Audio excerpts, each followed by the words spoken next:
Do you believe financial models are the number one corporate decision maker? I'd say they're not currently, but they should be. Unfortunately, we're not in as much a data-driven world as we should be yet. Limiting your freedom is not a bad thing, I think, in that respect, as long as you're not trading on core functionality that allows you to do the analysis. What's the main reason you're using Causal versus Excel? This is where you risk going under $0 in your bank account and so on. Providing those kinds of insights and value is what I think a model should be about, rather than...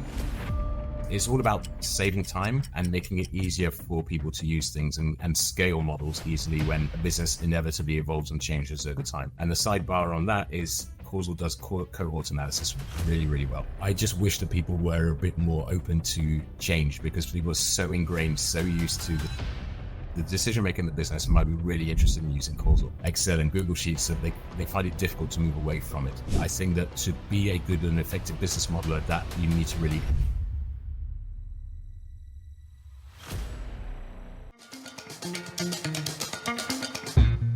Welcome to Financial Modeler's Corner, where we discuss the art and science of financial modeling with your host, Paul Barnhurst. Financial Modeler's Corner is sponsored by Financial Modeling Institute. Welcome to Financial Modeler's Corner. I am your host, Paul Barnhurst. This is a podcast where we talk all about the art and science of financial modeling with distinguished financial modelers from around the globe. The Financial Modeler's Corner podcast is brought to you by Financial Modeling Institute. FMI offers the most respected accreditations in financial modeling. I'm excited to welcome on the show Raphael Benhamou. Welcome to the show, Raphael. Thanks, Paul. It's good to be here. Really excited to have you. One of the first questions we start off with every guest before we even do introductions is, tell me that horror story. The worst financial model you ever seen. I know you have one. It depends how you define worst, really. I'll leave that up to you. Well, there's the worst in impact in terms of damage done to the company. There's the worst in terms of actual modeling quality, I should say, or lack of actual knowledge. So let's go with the first one in terms of impact, because I think that's probably the most important and relevant to people. So I was working on a reinvestment model for a global mining company, and they had a model that was tracking 300 different mines, doing discounted cash flows for all of them, and doing an industry accumulation, so aggregation of all that information, and then doing some decision making off the back of it. And they hadn't audited the model for 5 years. There was some political stuff going on between the person who built the model versus the new manager in charge. And when I came in and audited the model to rebuild it into a new software, I identified something like 30 plus line errors, mostly cell reference errors, basically the gold price tied up with the molybdenum production and stuff like that. And it was causing errors of plus 10% on a multi-billion-dollar investment plan. And it was quite painful to show that to the client, because they've been using this to form their investment strategy for years. And so as a consultant, there's all the sort of soft side, which is client expectation, client management, communication, getting them to understand what the impact is, and then explaining that to their managers and superiors. So the model itself was a monster, a beast. There were lots of mistakes in it, but the main issue was actually how that impacted the business and how that affected decision making further down the line. And the scale of the model, because we're talking about billions of dollars in investment, is obviously quite significant. So I would say that was probably one of my worst experiences. It was also my first experience. So it was a lot of learning very early on in my career. I bet that was a great learning experience. What was the key takeaway from going through that kind of nightmare, so to speak? I'd say two key learning points. One is regularly audit your model and make sure that if you've got big models like this, you have someone on your team that is sort of technologically literate and sort of financially and operational literate, so they can actually understand what's going on at every line item and reviewing it not daily, but on a regular basis. And the other aspect is, in terms of communication, making sure that people actually know what they're using and why they're using it, and what the implications are if there are mistakes, that people align sort of expectations. They know that sort of, even from a risk management perspective, I've got a background in operational risk management, is having some kind of checks and balance system in place to prevent this kind of thing from happening, and also communicating regularly to avoid these things happening sort of and going on for a long time without any kind of check. Makes sense. Basically having a better check process and audit process to review these models. Exactly. Yeah.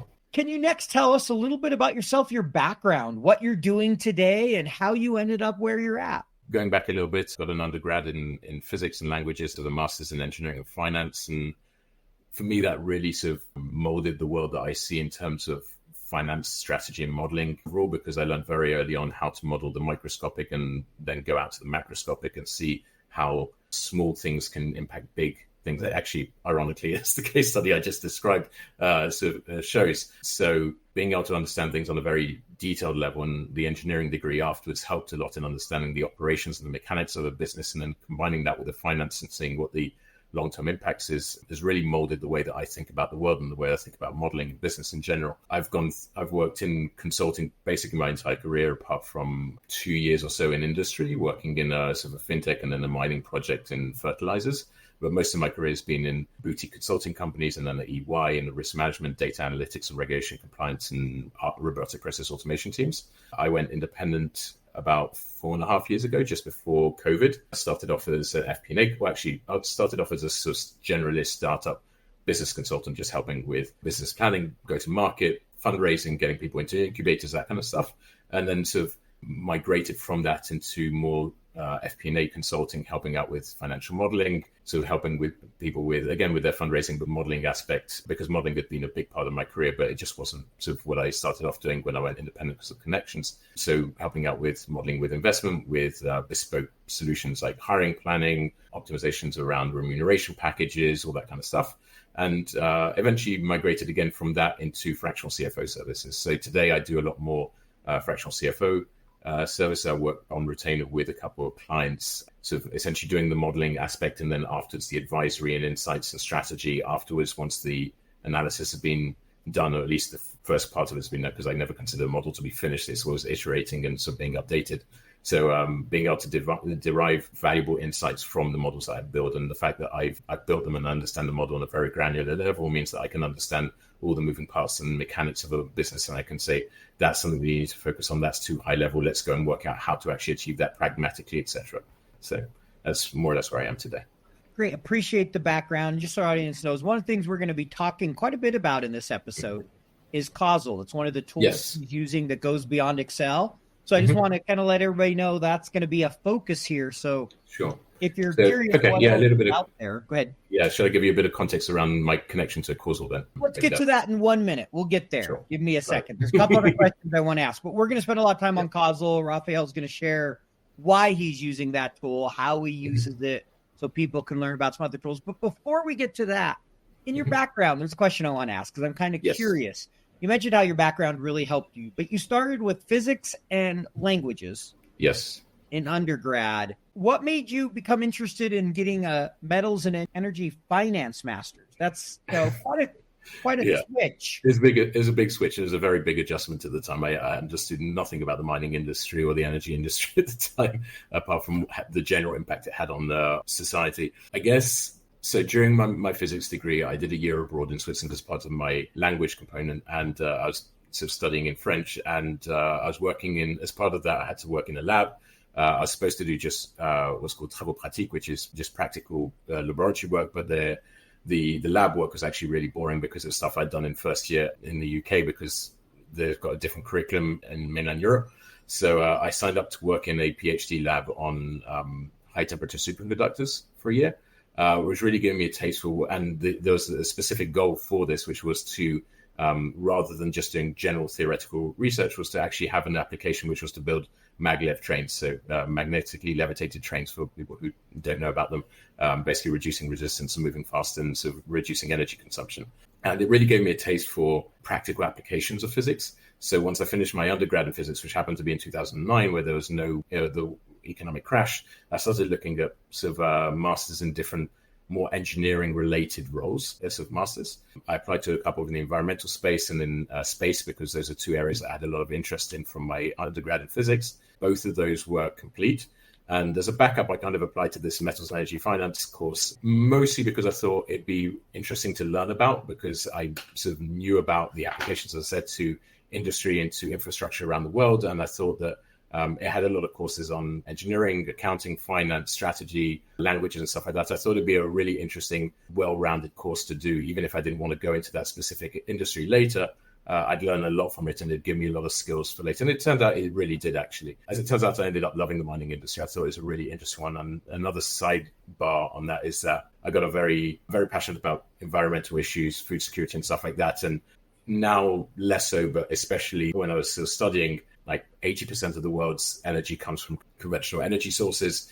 I can make a small difference on the renewable side and it won't really make a difference. But if I can make even a smaller change on the conventional energy side or mining side, it could have a much larger impact in my lifetime. So I thought, okay, it's a way to potentially help the environment, help the world later on from the other side.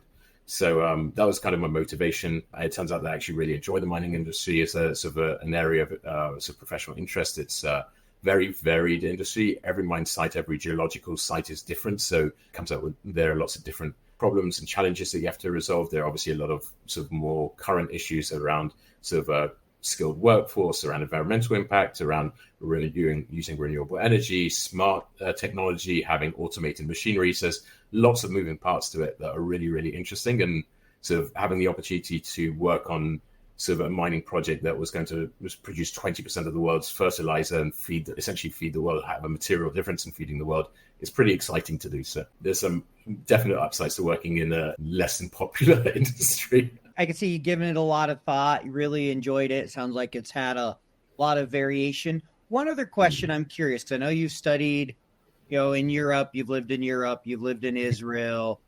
I know you speak a number of languages. You studied languages. How many languages do you speak? Fluently, sadly, only 2 now, French and English. I used to be fluent in Spanish, but lack of practice has meant that I can speak it, but I have a block in my brain. Sometimes Spanish and Hebrew comes out or vice versa. I used to think that I was very skilled at languages because I picked up all the Romantic languages very easily, Italian, Portuguese, French, Spanish, and so on. But once I moved here and started learning Hebrew, I realized that actually I've got very good at picking up languages that connected to each other. But once you take a language that's completely different, like Hebrew, it all falls apart. So I'm fluent in French and English. I'm more than passable in Spanish. I understand Italian, I understand Portuguese, and I get by in Hebrew. So. Got it. So there's a number in there that you can at least carry on a basic conversation. Yeah, I'd say 4 or 5 I can have a basic conversation in.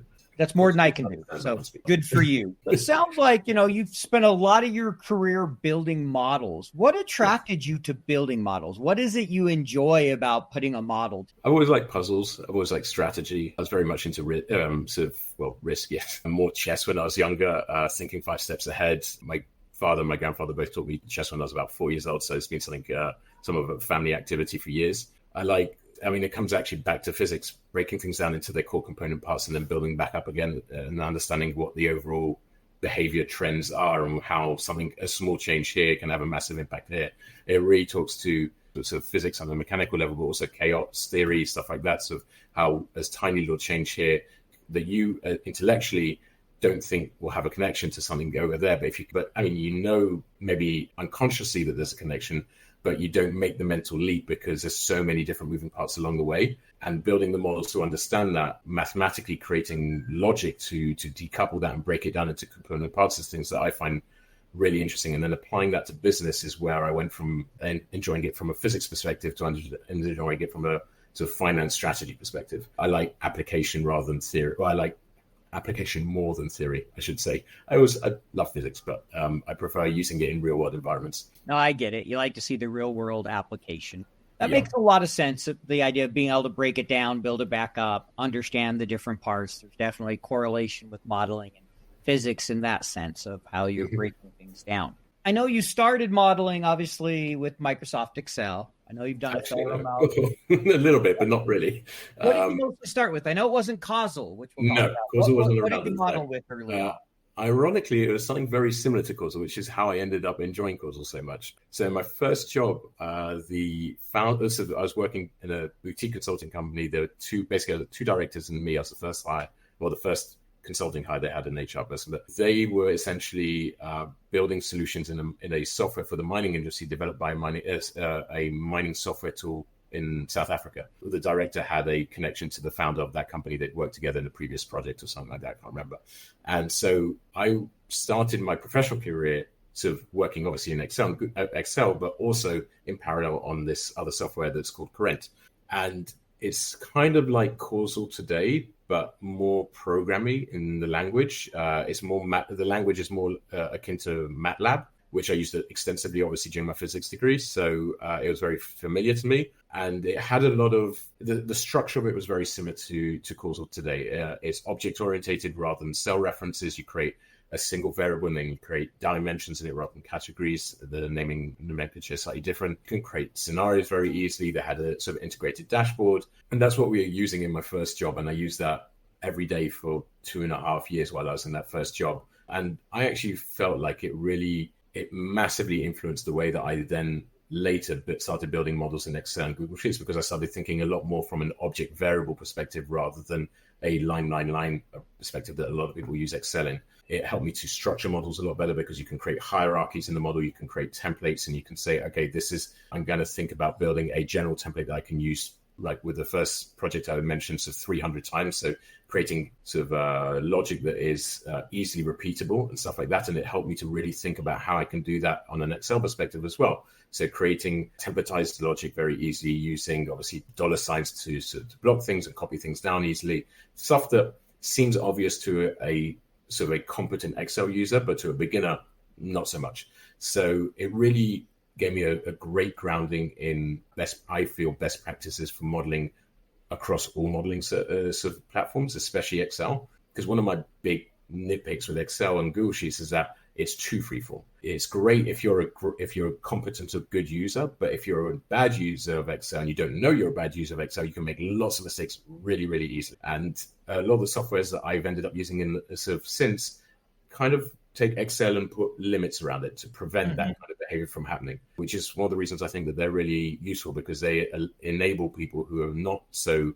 sort of competent. If they're not using it on a daily basis, it allows them to use them and still get insights, which is fundamentally the important point of modeling. So there's a lot to unpack there. So that's helpful. It's a very long answer.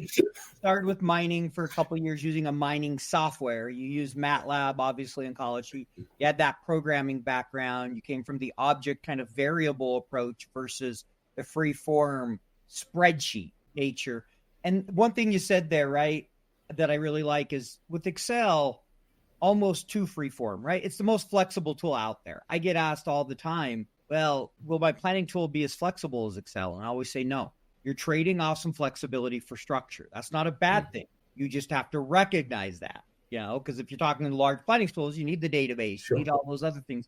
And it sounds like many of the planning tools you've used have traded off some of that flexibility for the structure and rules to make it easier to understand, to make it less likely to make mistakes, that has worked better for you. Is that kind of a fair way to kind of think about that? Yeah, and it's not necessarily because I'm making the mistakes so much as the people that I'm working with make mistakes, because I'm a consultant and I've worked as a consultant basically my entire career. So my daily activity is seeing other people's bad models. I know that most people don't spend their days working in models in Excel or Google Sheets. And so any tool that can enable them to still have the insights and the ability to carry out the analysis that they need to do to be able to make informed decisions, but reduces the risk of inserting mistakes into them, is a win for me. Because at the end of the day, as long as you're not trading on core functionality that allows you to do the analysis, limiting your freedom is not a bad thing, I think, in that respect. And I'm talking just about modeling, by the way. I'm not talking about society. Should just parenthesize that. We won't go there. We'll stay away from that. Yeah. So I know about 4 years ago, you came across Causal. Were you looking for a tool to kind of replace for Excel as you started your business, or walk through how that happened, how you came across Causal, and maybe a little bit of why you switched to using them? I believe you use them, about 95% of the time now? Is that? Yeah, if not more. Walk through that journey.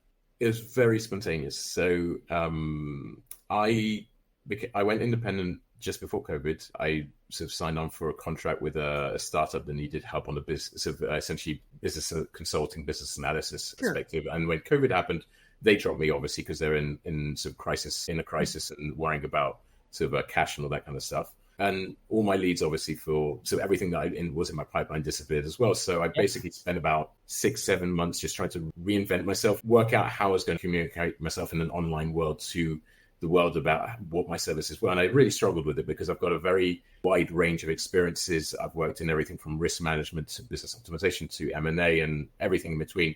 So I couldn't just say I'm a business analyst or business consultant. No one understood what that meant. So I was having these calls with people. I was on this platform I am actually still on this platform called Lunch Club. And I was meeting people from all around the world because it went from in-person meetings to online because of COVID. And I was connected up with a guy in an investment company in the US. And I was telling him about my background in modeling and strategy and finance. And he tells me he just heard of this software that someone that he knew had invested in or started using. I can't remember exactly what he said, and that I should try it out. I was like, okay, sounds interesting. Why not? I've got nothing better to do at the moment. I didn't have any clients. So I checked it out. Happened to be Causal. I tried out the free trial for a week. Within about 2 hours, I was getting comfortable with it because it was basically the same but a more user-friendly version of what I used at the beginning of my career, Current.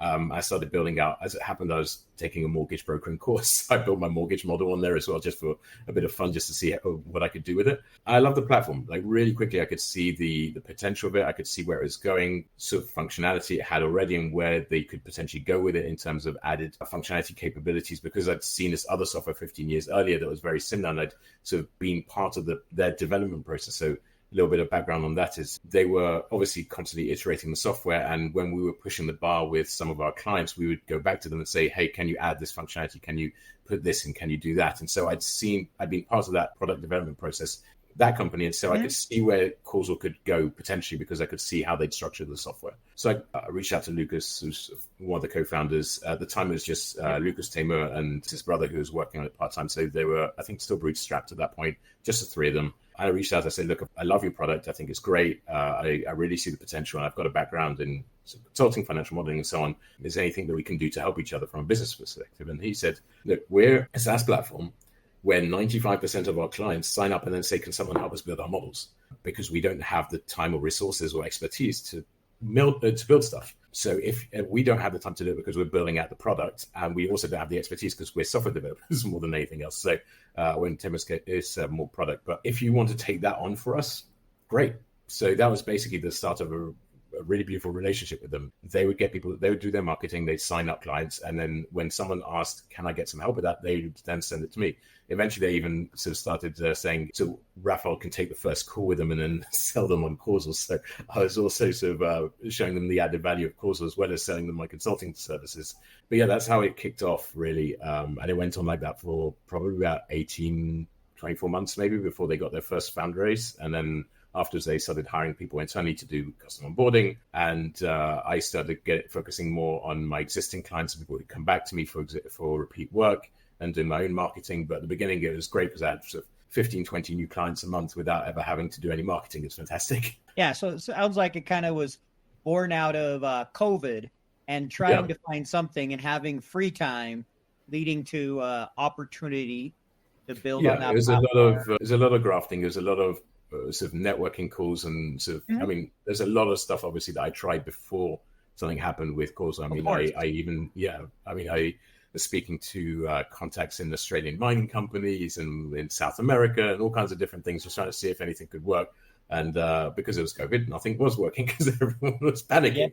Yeah. So it was really sort of a serendipitous moment, and it really worked out, I think, very well for both of us as a very symbiotic relationship, because they really needed someone to onboard clients at that point, because otherwise I have a feeling that a lot of people would have signed up and then lost interest within a week because they wouldn't have been able to use it. So it really helped them to lock in their early clients. And it helped me, obviously, to build up my consulting practice. Yeah. So let's talk a little bit about Causal. I want to spend maybe about 10 minutes kind of diving a little further into that. So first question is, what kind of models are you primarily building in Causal? Are they 3-statement, M&A, operational, a little bit of everything? What are you mostly building? A little bit of everything. So as a fractional CFO, obviously there's a 3-statement model, which is core to everything. But because I've got a background in engineering and operations and sort of consulting perspective, a lot of operations, I've always fundamentally believed that a business model that doesn't include operations isn't an effective tool.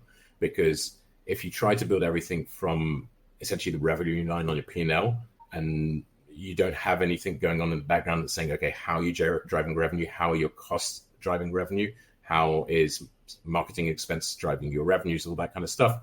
Or hiring decision-making, you're essentially fighting with one hand behind your back. So even before as a fractional CFO, long ago, basically probably since my first job, to be honest, I've always built models from operations and finance. So breaking down a model into what the revenue drivers are, how the expenses work, what your working capital is, what your HR planning is, and driving the three-statement model through with that. Then afterwards, adding on valuation models, sometimes having a blank. It's a problem with sometimes with being multilingual is you have a blank in a language, but sort of having a cap table in there. So having that, how that affects the balance sheet. So I try to build a unified business model, if you will, and add granularity where it's relevant, and juggling the return on investment and building that with the insights and advice it's going to give. So sometimes it's just not relevant. So one of my old clients just come back to me yesterday, and he asked me to build out a high level model that he wants to go to investors with. I sort of have to then clarify, okay, what do you define by high level? Because then he says, I want to integrate zero into it. So it's already more complicated than he probably imagined. So there's always different levels of granularity, and sometimes you just need a three-statement model. Sometimes you want three-statement plus HR. Sometimes you want three-statement plus HR plus revenue. Sometimes you want a separate marketing model, a salesperson model. Sure. So it really depends. But generally, I try to go for as much as is useful and insightful and relevant to the client, because at the end of the day, a model is only as good as the insights it's giving. And if it's only giving high-level insights that don't actually don't give accurate advice, then there's no point. In today's business world, financial modeling skills are more important than ever. With Financial Modeling Institute's Advanced Financial Modeler Accreditation Program, you can become recognized as an expert in the field by validating your financial modeling skills. Join the Financial Modeling Institute's community of top financial modelers, gain access to extensive learning resources, and attain the prestigious Advanced Financial Modeler Accreditation. Visit www.fminstitute.com/podcast and use code podcast to save 15% when you register.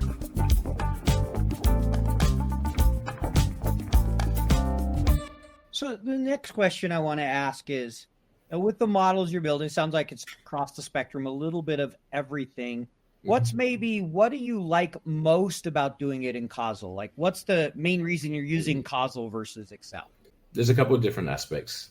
As a consultant, again, I need to juggle my preferences as a professional model builder with my activities as a advisor in terms of strategy, and then in terms of the client relationship, how the client is going to onboard it. So one of the big challenges with any model is the client actually going to use it? Are the team leaders, if I'm talking to the CEO, the decision maker, and they're saying, we want to build this model, we want to develop KPIs, OKRs, etc. for the team. If the team doesn't want to onboard them and actually accept them, then again, there's no point in the project. So all of that is being juggled in terms of the decision on what platform to use. Sometimes they're open to using a new software like Causal, sometimes they're not. Sometimes you have to create a hybrid solution.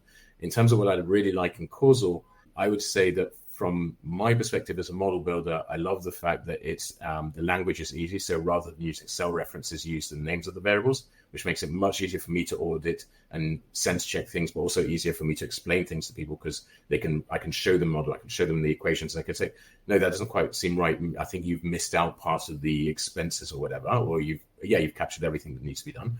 Then there's the aspect of how it communicates to the client and how the client is going to use it, in terms of the fact that Causal integrates with a lot of different systems. So I can use it to connect it to QuickBooks, to Xero, obviously from a bookkeeping and accounting perspective.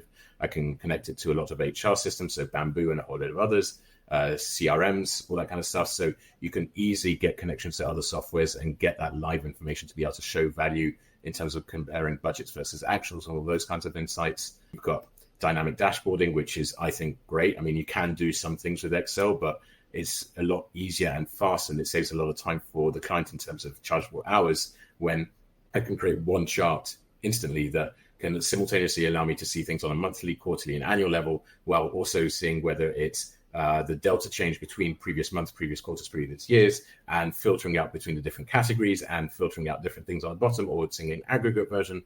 I mean, one chart in Excel, one table in Excel can do the work of an entire dashboard on Excel. And I think that from a time perspective is amazing, but then actually showing that to a client and seeing how they can then see things that even I didn't think about because they're coming from a slightly different perspective is really, really exciting. Yeah, just there's a lot of functionality in it that's really useful. Like I come from also a risk background, so Causal is, as far as I know, the only easy accessible. Well, Corinne actually does it as well, but they're an enterprise tool. It's the only tool that does probability distribution modeling really, really, really well. So in Excel, you can do it basically with glass, glass ball or something. I think it's been a while since Crystal ball or whatever. Crystal ball, that's it. Yeah, Crystal ball. So Crystal ball, I don't know if they've developed it in the last couple of years, but it used to be that you could do one input to one output. So you're just really seeing the range of the distribution rather than the behavior, because the behavior is going to be the same every time. In Causal, you can build uncertainties and probability distributions on any input assumption that you want, and then build out your logic with sort of your max, your min, your distributions, your sort of buckets or whatever you want, and then see what the concatenated effect is on your outputs. And that, from a risk perspective, from being someone who has been a strong proponent of quantitative risk analysis for the better part of a decade, is gold. You can't get any better than that. And just on that perspective, just explaining that to clients, being able to show them that just the way they change their terms with clients, whether they get paid in 30 days to 90 days, or whether it takes them 2 months or 6 months or 9 months to close a client in their pipeline, and how that can impact their cash flow and all those kinds of questions, but using risk and showing, okay, this is where you risk going under $0 in your bank account and so on, is really, really important and really, really insightful. And again, providing those kinds of insights and value is what I think a model should be about, rather than the tool being the tool for the sake of the tool, essentially. A couple things I want to kind of recap there, if I heard it right. First, you like the fact that the variables, right? You're referencing variables, not cells. It's not the traditional 2D spreadsheet. This is a multidimensional modeling tool where you can have the multiple variables listed. Yeah, but it's also the language. So you say, rather than saying C56 times VLOOKUP, whatever, you're saying, for example, revenue is production times price. You're literally writing the name of the variable every time. Correct. Yeah, you're doing natural language variable. Like if you use the table in Excel, you're referencing those column names, similar to like a variable, versus referencing C2 times B2. Yeah, totally get it. That's a common thing you'll see with a lot of planning tools. Sure. Is they try to use those variables because it is more natural. If you're learning from the beginning, most people are used to B2 times C2. But if you're teaching somebody, revenue times quantity makes a lot more sense than B2 times C2. Exactly. So that natural language referencing the name of the variable is one thing. Two, the integration, the way it easily brings in different data sources. And then it sounds like one you really appreciate is the risk modeling. Yeah. Data, the probability distribution. There's some things you can do there easily that you can't do in other tools. And then it's dashboarding, the dynamic dashboarding. Are those kind of summary of some of the key things you really like about modeling? Yeah, I'd say some of the other ones which are really useful is things like scalability. So using categories or dimensions, you can very quickly build something that is single dimensional, and then afterwards add products, add currencies, add scenarios instantly in the whole. And unlike Excel, where you'd have to go and manually add it to every line, you can literally add it just at the input, and then Causal will automatically feed it through the whole model. And that is, again, it's all about saving time and making it easier for people to use things and scale models easily when a business inevitably evolves and changes over time. And the sidebar on that is Causal does cohort analysis really, really well.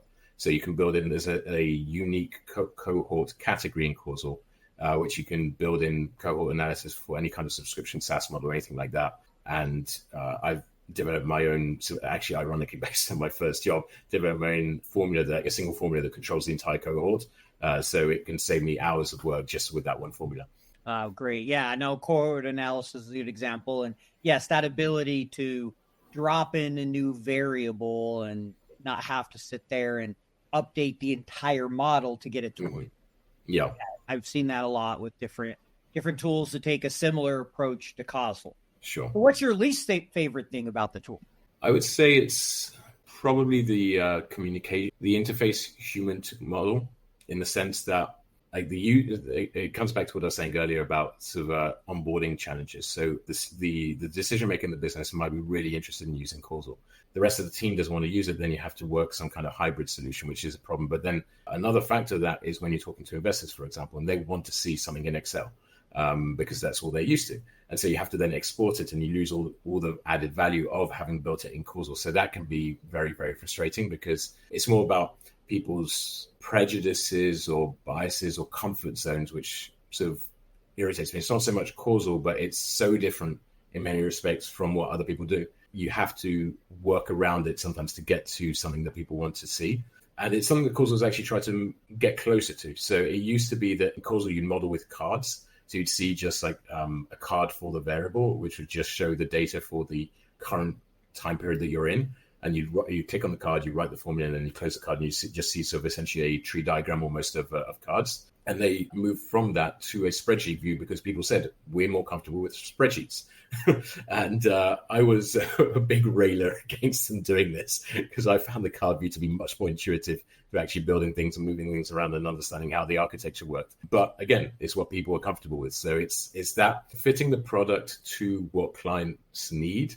I just wish that people were a bit more open to change because people are so ingrained, so used to the Excel spreadsheet mentality of Excel and Google Sheets that they find it difficult to move away from it. And I find that frustrating sometimes because it's fundamentally Excel was built as a database solution. It wasn't ever meant to be a modeling solution when it was designed.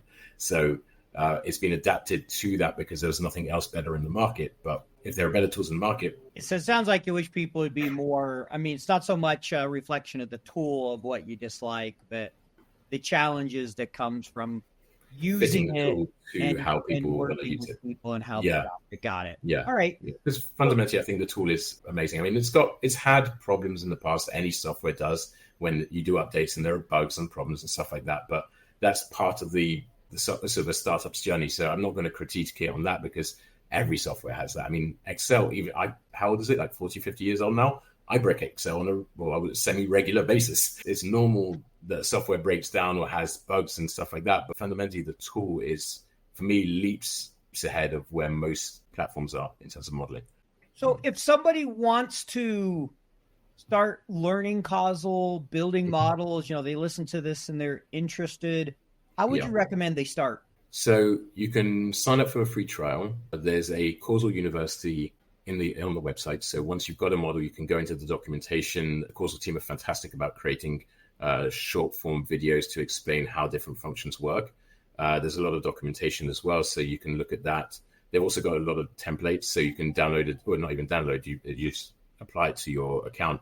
You can get one of the templates, start playing around with it. A lot of them are built for businesses, and a lot of it is automated now. So there's a fantastic integration with Stripe now where you connect your Stripe account, and with an AI, it actually builds out a Stripe analytics tool for you without you even having to do anything. You just sit there and wait for 2 minutes, it's done.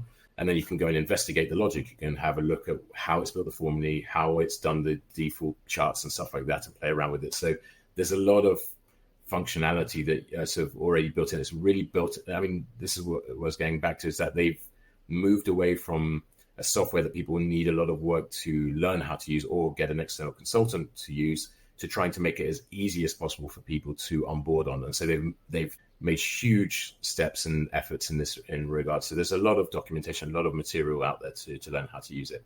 So it sounds like sign up for a free trial, just start giving it a try. Like any SaaS product, really. Yeah. Well, like any tool, it's Excel or whatever. Sure. Get started and start learning. Best way to figure it out. Yeah. Right. My recommendation for people is, and this is the way I did it as well, is when I started using it, is I just think, okay, if I was to have a fictitious business, or if I've already got a business and I just want to sort of start at the top down and say, okay, let's build it very simplistically. Let's just say, okay, how do I generate revenue? Okay, I need an assumption about price. I need an assumption about production. Okay, what am I producing? What are the products? So dig deeper and deeper in that way. And the more you build out your thought process and put paper to pen, metaphorically speaking, the more you'll hit roadblocks in your learning that you'll then have to learn how to do things to actually do it. And that's the way, at least that's the way I learn. I think that's a very effective way of doing it, because then you're practicing what you're doing rather than just learning theoretically. If you just read a document, it'll go in, at least just go in one ear and out the other. I need to actually practice it quickly. What we're going to do here now is we're going to move to the rapid fire section. I'm going to run through the questions twice, I think is what we're going to do. First time, I want you to answer them for Excel. Mm-hmm. A few of them we won't ask the second time because some of them can apply across both. Some are strictly to Excel. So I'm going to ask all the questions related to if you're modeling in Excel, traditional spreadsheet. Then I'm going to ask you to give an answer for Causal. The goal here on each of these is, on the Excel side, just a couple seconds. It has to be one or the other, not an it depends. I know it can depend for everything. Same with the second. And then at the end, we'll let you elaborate on a few of those that may be really different or that you're passionate about. So just to kind of keep it a little bit more of the rapid fire. First time we've done this where we're going through two different lists. So I'm looking in my head, what's the best way to do this? So we'll see how this works. Sure. So think traditional spreadsheets here. Circular or no circular references? No circular references. VBA or no VBA? Sometimes, yes. I'll buy that. We'll go with the yes. I get it. Yeah. Excel's dynamic arrays in your models, yes or no? Not so much. Workbook links, external workbook links. Definitely not. Yeah, that's usually what people say. It's like, no. Never. Yeah, never. Named ranges, yes or no? Selectively, I'd say. That's usually, everybody hesitates on that one. They're like, please don't go crazy. Exactly, yeah. Do you follow a formal standards board for modeling like FAST or SMART or any of those? Not really. I've learned from my own experience, really. And do you think Excel will ever die? Unfortunately, no, I'm kidding. Do you think AI will build the models for us? This is an interesting question. I think it can. The question is whether it should. Interesting. Yeah, there's definitely a question of that. So you think it's capable? There's a broader question of really, should we allow it to do it? What's the human involvement? Like all tools. Yeah. So there's the tool can do something, and whether we should be using it for that is another question entirely. Understood. So sheet cell protection, should you be using it in your models? Depends on the client. Generally, I prefer not, but it depends on the client. We'll say generally no, but there is use cases. Got it. All right. Do you believe financial models are the number one corporate decision-making tool? I don't think they currently. It depends on the business. I'd say they're not currently, but they should be. Fair enough. What do you think is then? What do you think most often ends up being? I think it's less about a physical thing and more about politics, conversations, relationships between people. Yeah, I think, unfortunately, we're not in as much a data-driven world as we should be yet. Fair enough. So then what is your lookup function of choice? Do you prefer choose, VLOOKUP, index match, or XLOOKUP, or something else? Index match. For me, it's the most versatile, but I know that there are a couple of others that are more versatile now, but I'm used to it and I like it, and I don't see the point in changing something that I know works very, very well. Yeah, it's still incredibly flexible. I like. I'm starting to use index X match because X match gives you a few more options than match. Right. Yeah. All right, we're going to run through that list. Obviously, not all of them apply, but we're going to ask some of them, and you could just say, hey, doesn't apply at all, or whatever, then we talk about at the end. So this is for causal. Circular or no circular references? No, none. VBA, I'm guessing, doesn't apply. Doesn't apply. This one I forgot to ask for Excel. Horizontal or vertical model? Let's go Excel. You prefer? Okay, so Excel, I prefer. Say horizontal or vertical. Let me explain what I mean. When I say horizontal, I'm talking multiple sheets. Vertical is kind of stacking it all. Sometimes people think I mean the time dimension being vertical. Yeah. No, so in Excel, I'd say horizontal. In Causal, up until now, I've only used horizontal and there's reasons for this, which are more about functionality and sharing and stuff like that. Causal has recently developed a new functionality that allows vertical modeling, or much more effective vertical modeling, which I've only tried out once so far, and so far it's been great. But I don't have enough of an opinion either way at the moment. I mean, to be honest, both of them work more or less the same way in Excel, in Causal, because because it's object orientated. You create objects for blocks of logic either way. So whether it's across models or within sections of the same model, it doesn't really make a difference. Yeah, because of the object nature. Yeah. I'm assuming dynamic arrays don't apply here. I mean, they're automatic in a sense. Yeah, because you create a variable and you've dynamically got everything inside it, and you either refer sort of like to like, or a section of it, or an aggregate, or whatever. So it's almost like they're built in naturally. Named ranges, you're naming the variables. So it's not really. It's automatic. Again, I don't know that the formal standards have generally been designed for a spreadsheet, so they wouldn't really apply. But again, actually, like I was saying earlier on in the conversation, the way that I've learned how to build models has been heavily influenced by object variable structures from the Grant when I was on my first job. So I'd say I've learned how to build models even in Excel using an object attribute approach. If that makes sense. Yeah, no, I get what you're saying. And then you don't have lookup functions. No, again, redundant. It's automatic as part of the software. Way of having the database and everything and the way it works. All right, so I think that covered our rapid fire section. That was kind of a unique hybrid there. So hopefully people enjoy that. Yeah. One last question I'll ask kind of for this section, and then we're just going to wrap up. What's your favorite shortcut in Excel? I'd probably say F4. That's high on my list. That's quite common. Top 10 for everybody, for sure. Yeah. All righty. Yeah. So if you could offer one piece of advice to our audience to be a better financial modeler, what would that advice be? One is difficult. I would say, so my perspective on this is what I was saying earlier about connecting operations to finance. I think to be a good financial modeler, you need to have a good understanding of what's going on in the business as well, not just at the finance level. If you want to be able to provide insights, be able to provide strategic insights, value, forecasts that actually make sense, you have to be able to connect it effectively and accurately to your model, so to your operations. So to give an example, I've seen, I can't even tell you how many times I've seen models where you got the first line is revenue, and it says, okay, the revenue in the first month is X, and we're going to grow revenue by Y% every month, and that's how we're building our model, and we're going to reach this goal at the end. That doesn't really tell the story, because if you then take that as a decision maker and say to your team, okay, we need to increase revenues by month to month by this amount over the next couple of years to reach our goal of this revenue by the end of the year, or this profit by the end of the year, they're going to say, okay, how do we do that? So if you can actually give them some insights about this by actually building an operational model that actually says, okay, we're going to increase revenues by focusing on this one product line that's got a higher ROI than anything else, or we're going to increase our marketing spend to drive it, or we're going to optimize our marketing spend because at the moment our business is seasonal, we'll be spending money too much across the low seasons or anything like that. We're going to hire a new salesperson. We're going to be a bit more lean in this respect. We're going to push out this product 3 months earlier.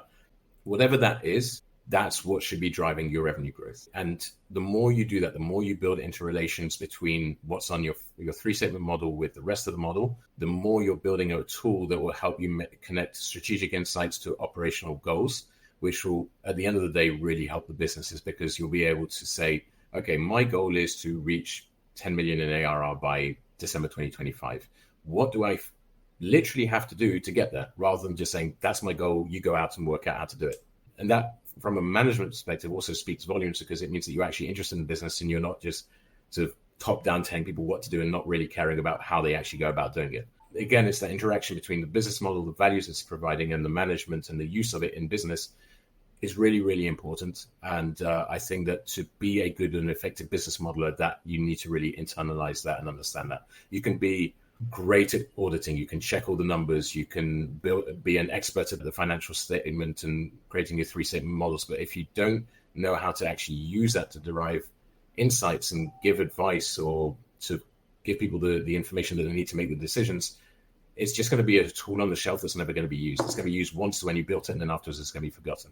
And I think the model should be a living, breathing part of a business in the decision-making space. They should be reviewed on a regular basis. They need to be checked and sort of see what the KPIs are and everything. And obviously that's what the ideal is for every business, but most businesses don't do that. So I think that aspect of it, the softer side of it, is very important, and it's an often overlooked side. So understand the operations of the business. I'll boil that down. Yeah, sorry. I prefer to give context, because otherwise it's very like tagline and not actually giving any insights and actual. No, you definitely. I get what you're saying. You gave some great examples there, and just I fully agree. I hear it all the time for FP&A professionals. What's the number one thing? It's like, learn the business. Don't spend all day in a spreadsheet. That applies to a model as well. So great advice. So if our audience wants to learn more about you or what you do, the services you offer, what's the best way for them to learn about you? So they can look me up on my LinkedIn, Raphael Benhamou, Raphael Benhamou, Benhamou. I've also got my website, benhamouconsulting.com, also on Instagram, fractional.cfo. I think I need to check that one. I'll send you that one afterwards. Yeah, I'm not really active on that one, to be honest. I did it as a bit of a lark, but mostly LinkedIn or email. You can email me at raphael@benhamouconsulting.com as well. Well, thank you, Raphael Benhamou. Really appreciate you joining us today and getting the opportunity to chat with you. And we'll put that information in the show notes. And if you want to share anything around Causal, feel free to send anything you want me to put in the show notes. We'll definitely put a link to the software as well. Yeah, I thought about this actually. So on my website, so Causal, you can embed models onto websites. So I've put 2 demos of Causal, or templates really, of Causal on my website. So if you go on my website, there's a section called demos, I think. You can go in and have a look, and there's 2 models on a sort of a subscription-based modeling, bit for subscription-based modeling, and also for sort of CRM, sort of big client contract kind of or transactional modeling approach as well. So you can see what causal looks like, you can play around with it, you can fiddle around with the assumptions and see how it impacts the dashboard, all without actually having to learn how to use causal. So it's quite cool. Great. Well, we'll definitely put a link out for that. Appreciate you joining us, and I hope our audience enjoys this conversation as much as I did. I'm familiar with Causal. I've used a little bit, but it's always fun to see somebody who's using it all the time and get their perspective. So thanks for joining us. No, it's my pleasure. Thanks for reaching out. Financial Modelers Corner was brought to you by Financial Modeling Institute. Visit FMI at www.fminstitute.com/podcast and use code PODCAST to save 15% when you enroll in one of their accreditations today.